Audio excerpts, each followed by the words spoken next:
বিএনপির চেয়ারম্যান তারেক রহমান বগুড়া সদর আসনে নির্বাচিত হয়েছিলেন, কিন্তু তিনি শপথ না নেবার কারণে আসনটি শূন্য ঘোষণা করে নির্বাচন কমিশন। এরপরে এই আসনে উপনির্বাচন অনুষ্ঠিত হচ্ছে। এই উপনির্বাচনে মূল দল দুটি অংশগ্রহণ করতেছে, মোট ৩ জন প্রার্থী। তবে ২ জন প্রার্থীর মধ্যে প্রতিদ্বন্দ্বিতা হবে বলে আশা করা হচ্ছে। একজন বিএনপির প্রার্থী, অন্যজন জামায়াতের প্রার্থী, যিনি দাঁড়িপাল্লা নিয়ে নির্বাচন করছেন। বিএনপির প্রার্থী ধানের শীষের প্রতীক নিয়ে নির্বাচন করছেন।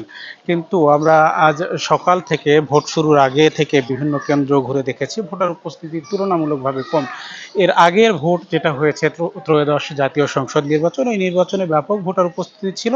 মূলত এই কেন্দ্রেই আমি ত্রয়োদশ জাতীয় নির্বাচনের সময় ছিলাম। সেই সময় এই কেন্দ্রের মাঠে কানায় কানায় ভর্তি ছিল ভোটার, কিন্তু এইবার ভোটার সংখ্যা কম। ভোটাররা বলছেন, তাদের সাথে আমরা কথা বলেছি, তারা বলছেন যে এইবার ভোট একটি থাকবার কারণে ভোট দ্রুত দিয়ে আমরা বের হয়ে যেতে পারছি। কারণ গতবার ভোট ছিল আলাদা ব্যালট ছিল, সেই জায়গায় ভোটারদের একটা আলাদা সময় লাগতো, কিন্তু এইবার ভোটাররা বলছে সেই জায়গাটা নেই। এই কারণে আমাদের ভোট দিতে সুবিধা হচ্ছে। এই কারণে লাইন লম্বা কম। কিন্তু বাস্তবতা হলো আমরা বেশ কয়েকটি কেন্দ্র পরিদর্শন করেছি, প্রিজাইডিং কর্মকর্তাদের সাথে কথা বলেছি এবং নির্বাচন কমিশনের সাথে কথা বলেছি। তারাও বলছেন যে সকাল 10:30টার সময় যে রেটিং আমরা পেয়েছি, সেই তথ্য অনুযায়ী কোনো কেন্দ্রে 5%, 6%, সর্বোচ্চ 13% পর্যন্ত আমরা ভোটার উপস্থিতি পেয়েছি। তো আমরা যে কেন্দ্রে এখন দাঁড়িয়ে রয়েছি, Nishindara Fakiruddin school and college, এই কেন্দ্রের প্রিজাইডিং কর্মকর্তা গোলাম সারওয়ার জাহান, ওনার সাথে আমরা এখন কথা বলবো। ওনার কাছে আমরা জানতে চাই আসলে ভোটার উপস্থিতির বিষয়টা কি আর সার্বিক পরিস্থিতিটা কি, আইন শৃঙ্খলা। সকাল থেকে ভোটার উপস্থিতি মোটামুটি, হ্যাঁ, খুব বেশি ভোটার উপস্থিতি নাই। মোটামুটি এখন পর্যন্ত আমাদের 11% ভোট কাস্ট হয়েছে। সার্বিক পরিস্থিতি ভালো আছে, এখন পর্যন্ত কোনো সমস্যা হয় নাই। আইন শৃঙ্খলার অবস্থা। আইন শৃঙ্খলার অবস্থা ভালো আছে।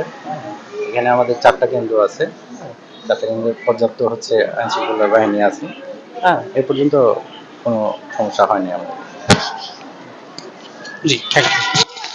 যেমনটা শুনছিলেন, উনি বলছিলেন যে আইন শৃঙ্খলা পরিস্থিতি মোটামুটি ভালো, কোনো সমস্যা নাই এবং ভোটার উপস্থিতি মোটামুটি কম, সেটা উনি বলছিলেন। কিন্তু বেলা বাড়ার সাথে সাথে ভোটার উপস্থিতি বাড়বে এরকম আশা করতেছেন অন্যান্য প্রিজাইডিং কর্মকর্তারা, তাদের সাথে আমরা কথা বলেছি।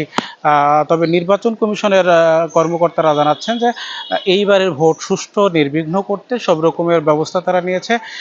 বিভিন্ন ধরনের আইন শৃঙ্খলা বাহিনী মাঠে রয়েছে, গোয়েন্দা সংস্থার লোকজন তৎপর রয়েছে, বিভিন্ন মোবাইল টিম রয়েছে, একই সাথে বিচার বিভাগীয় যে টিম সেটিও মাঠে রয়েছে। সার্বিকভাবে বলা যায় এইবারের ভোট সুষ্ঠু নিরপেক্ষ করতে যত ধরনের আয়োজন, সেটা নির্বাচন কমিশন করছে বলে আমাদের জানিয়েছেন।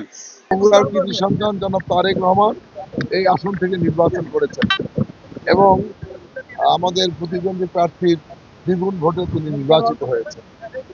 আমরা আশা করছি এই নির্বাচন অত্যন্ত সুষ্ঠু, অবাধ এবং নিরপেক্ষ হবে। যদি নিরপেক্ষ নির্বাচন হয় তাহলে জয়ের ব্যাপারে শতভাগ আশাবাদী। ইনশাল্লাহ, আল্লাহ তাআলা চাইলে আমি বিপুল ভোটে বিজয়ী হব। দলীয় সরকারের অধীনে বাংলাদেশের যে কালচার, এটা থেকে আমরা বগুড়াও ব্যতিক্রম নই।